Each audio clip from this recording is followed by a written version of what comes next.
झावरिया सरगोदा। झावरिया से जफर अब्बास की रिपोर्ट के मुताबिक राइज ग्रामर स्कूल झावरिया में यूनियन वीक के तकरीब का बाकायदा आगाज मुकाबला तिलावत कुरान पाक हमदुन्नात और तकारीर से किया गया।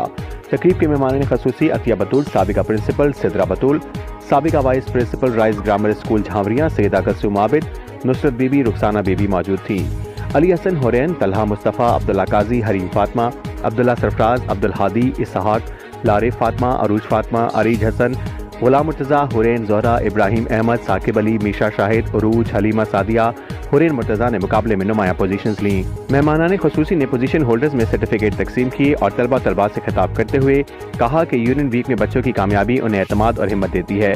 छोटे से सर्टिफिकेट या तारीफ का एक लफ्ज भी उनकी शख्सियत में बड़ा बदलाव पैदा कर देता है। मुसलसल पढ़ाई का दबाव बच्चे की जहनी सुकून पर असरअंदाज होता है। कतार, तरबियत, नज़्म ज़ब्त, वक्त की पाबंदी, उसूलों की पासदारी, ये सब यूनियन वीक के अमली माहौल में बच्चे बेहतर तौर पर सीखते हैं। तकरीब के खिताम पर CEO मोहम्मद अली रजा और प्रिंसिपल राइज ग्रामर स्कूल झावरिया रुबाब फातमा ने आए हुए मेहमानों का शुक्रिया अदा किया और उन्हें एजाजी सर्टिफिकेट से नवाजा। रिपोर्ट जफर अब्बास, तहसील रिपोर्टर शाहपुर झावरिया।